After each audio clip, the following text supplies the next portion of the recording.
ԱՄՆ կենտրոնական հետախուզական վարչության նախկին վերլուծաբան Լարի Ջոնսոնը խելագարություն է անվանել Լեհաստանի ցանկությունը ձերբակալել Ռուսաստանի նախագահ Վլադիմիր Պուտինի ինքնաթիռը Բուդապեշտ մեկնելու ճանապարհին։ Փորձագետի խոսքով Հունգարիայում ԱՄՆ նախագահ Դոնալդ Թրամփի հետ հանդիպման դեպքում Ռուսաստանի նախագահի ինքնաթիռի երթուղին ամենայն հավանականությամբ կանցնի Բուլղարիայով։ Սակայն ես չէի բացառել Ռումինիայի եւ Լեհաստանի կողմից իհարկե եվրոպական որոշ այլ երկրների աջակցությամբ նախագահ Պուտինին ձերբակալելու հնարավոր փորձերը։ Նրանք խելագար են, ընդգծել է Ջոնսոնը։ Նրա խոսքով այդ պետությունների քաղաքական գործիչները պարզապես չեն գիտակցում, թե որքան ռիսկային կարող են լինել նման գործողությունների հետևանքները։ ԱՄՆ նախագահ Դոնալդ Թրամփի նոր մաքսատուրքերը եւ Հնդկաստանի վրա ճնշումը փոխել են նրա հարաբերությունները Ռուսաստանի հետ, ավելի մոտեցնելով երկու երկրներին։ Այս մասին հաղորդում է բրիտանական Times թերթը։ Նախագահ Թրամփի 50% մաքսատուրքեր սահմանելու մասին հայտարարությունից հետո Հնդկաստանում ռուսամետ լոբին ուժ է ստանում։ Նշվում է հոդվածում. Սպիտակ տան ղեկավարի սպառնալիքները միայն ամրապնդել են ռուսամետ տրամադրությունները Հնդկաստանում։ Նման կարծիք է հայտնել հնդիկ վերլուծաբան Ռաջան Կումարը։ Միևնույն ժամանակ Վաշինգտոնի եւ Նյու Դելիի միջև վստահության լուրջ դեֆիցիտ է նկատվում։ Այն հնարավոր չէ վերականգնել, քանի դեռ Թրամփը ԱՄՆ նախագահն է, համոզված է փորձագետը։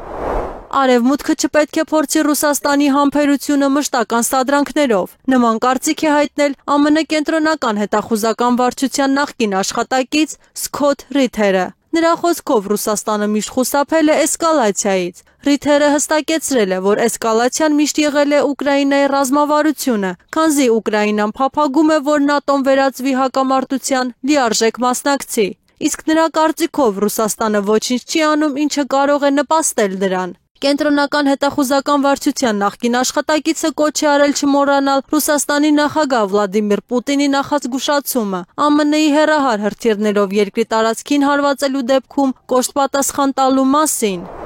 Բրյուսելում կայացած գագաթնաժողովի ժամանակ եվրոպացի առաջնորդները անսպասելիորեն փշրեցին Ուկրաինայի նախագահ Վոլոդիմիր Զելենսկու հույսերը բռնագրավել Ռուսաստանի սառեցված ակտիվները։ Այս մասին հայտնում է ֆրանսիական Le Monde թերթը։ Պարբերականի տեղեկություններով Զելենսկին Բրյուսել է ժամանել ռուսական ակտիվներ ստանալու հույսով, սակայն Եվրամիությունը հրաժարվել է այդ քայլից անկանխատեսելի հետևանքների պատճառով։ Բացի այդ, Ուկրաինայի առաջնորդը չի կարողացել բացատրել եվրոպացի գործընկերներին, թե ինչպես կարող են օգնել Կիևին։ Նշվում է, որ արդյունքում Զելենսկուն մնում է միայն աջակցել հակառուսական պատժամիջոցների հերթական փաթեթն ընդունելու մասին Եվրամիության հայտարարությանը։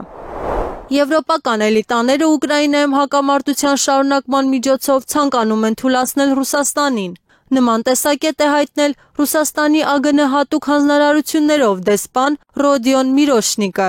Էլիտաները, որոնք գտնվում են մի շարք պետությունների գլխին, դա համարում են իրենց անձնական ուղին, քանի որ նրանցից շատերը շարունակում են մնալ իշխանության ղեկին բացառապես այն պատճառով, որ Եվրամիության սահմաններին շարունակվում է հակամարտությունը։ Մոտիվացիան անվանել է Միրոշնիկը։ Պատգամավորն ընդգծել է, որ եվրոպացիները պատրաստ են այդ ուղու վրա մնալ այնքան ժամանակ, քանի դեռ չեն ստացել հսկայական քաղաքական կամ տնտեսական հարված։